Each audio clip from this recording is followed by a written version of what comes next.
किसी भी नए बिजनेस को शुरू करना और उस बिजनेस को कुछ ही समय में ऊंचाइयों तक ले जाना बहुत ही मुश्किल का काम होता है। लेकिन कोई भी किसी भी काम को मन से और मेहनत से करता है तो ये मुश्किल नहीं होता।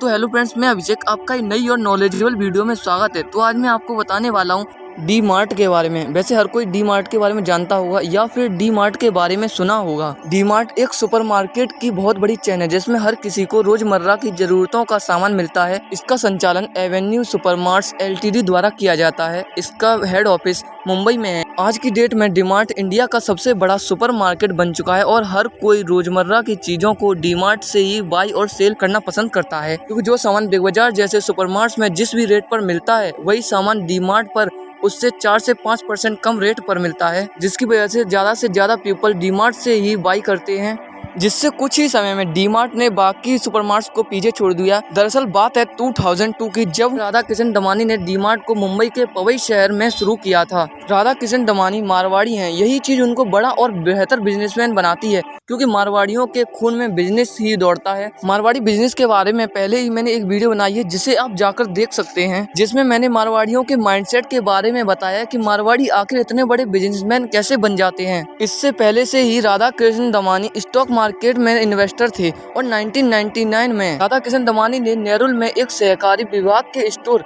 और अपना बाजार की एक फ्रेंचाइजी को खोला, लेकिन उनके बिजनेस मॉडल के अनुसार नहीं था और फिर ये सब बंद हो गया। तभी उन्होंने हाइपर मार्केट शुरू करने के बारे में सोचा। हाइपर मार्केट को सुपर स्टोर और डिपार्टमेंट स्टोर दोनों को जोड़कर बनाया जाता है, यानी कि हाइपर मार्केट में सुपर स्टोर और डिपार्टमेंट स्टोर दोनों का सामान मिलता है। सबसे पहले हाइपर मार्केट 1963 में अमेरिका में कैरेफोर द्वारा शुरू किया गया था। राधा किशन दमानी ने अपनी हाइपर मार्केट चेन को शुरू करने के लिए 2000 में स्टॉक मार्केट को ही छोड़ दिया और फिर 2 साल बाद यानी 2002 में पहला स्टोर स्थापित किया। लेकिन इनका यह बिजनेस मॉडल बहुत ही कारगर सिद्ध हुआ और 2010 में इनके स्टोर्स की संख्या 25 हो गई। डी मार्ट एक सुपरमार्केट चेन है जिसमें लोगों की रोजमर्रा की जरूरतों का सामान मिलता है। लेकिन इंडिया में और भी सुपरमार्ट्स हैं, फिर भी डी मार्ट सबसे ज्यादा प्रॉफिट जनरेट करने वाला सुपरमार्ट्स बन चुका है। तो डी मार्ट की सफलता के कई कारण हैं जिनकी वजह से यह इतना सक्सेस हो सका है। Number 1, research. डी मार्ट अपने स्टोर्स को हर जगह पर नहीं खोलता। डी मार्ट अपने स्टोर्स को केवल उन्हीं जगह पर खोलता है जहां ट्रांसपोर्ट अच्छा होता है, क्योंकि बिजनेस में ट्रांसपोर्ट का अहम हिस्सा होता है। अगर ट्रांसपोर्ट बेहतर नहीं होगा तो बिजनेस को कई मुश्किलों का सामना करना पड़ सकता है। इसी वजह से डी मार्ट के स्टोर्स भारत में हर जगह नहीं है। यही कारण है कि भारत में सिर्फ डी मार्ट के 221 स्टोर्स हैं, जो केवल 11 राज्यों में ही स्थित हैं। Number 2, work slowly. D mart के ओनर राधा किशन दमानी को धीरे धीरे बिजनेस करना बहुत पसंद है, क्योंकि वो जानते हैं कि आराम से किया गया फैसला कभी गलत नहीं जाता। इसी वजह से ये कहीं भी स्टोर खोलने से पहले उसके बारे में 100 बार सोचते हैं और फिर अपना फैसला लेते हैं। तभी तो इंडिया में इनके स्टोर्स की संख्या भले ही कम हो, लेकिन इनकी इनकम बहुत ज्यादा होती है। और वहीं दूसरी ओर इसका बिल्कुल अपोजिट है, क्योंकि अदर सुपरमार्ट्स के स्टोर्स की संख्या इंडिया में बहुत है कंपेयर टू डी मार्ट, लेकिन उनकी इनकम डी मार्ट के कंपेयर में बहुत कम है।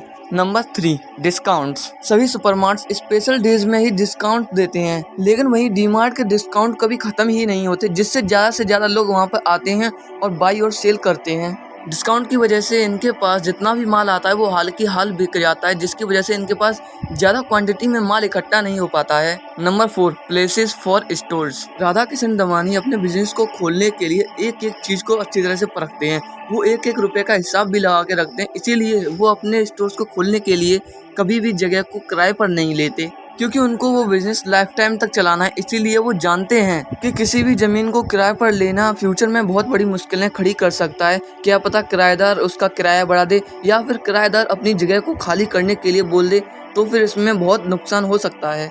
इसलिए किसी भी बिजनेस को शुरू करने के लिए कभी भी जगह किराए पर नहीं लेनी चाहिए, या उस जगह को लीज पर लेना चाहिए या फिर उस जगह को खरीद लेना चाहिए, जिससे आपको फ्यूचर में दिक्कत ना हो। अगर आप उस ज़मीन को खरीद लेते हैं तो ये बेहद अच्छा होगा, क्योंकि आप 1 टाइम इन्वेस्ट करके फुल टाइम के लिए उस ज़मीन के मालिक बन जाते हैं। ये कुछ रीजंस हैं जिनकी वजह से डी मार्ट आज इतनी ऊंचाइयों पर है। लेकिन राधा किशन दमानी 2020 में मुकेश अंबानी को छोड़कर भारत के दूसरे सबसे अमीर शख्स बन गए थे। लेकिन पुराने स्टॉक्स को बेचने और नए स्टॉक्स को खरीदने की वजह से ये दूसरे नंबर से 5वें नंबर पर आ गए हैं।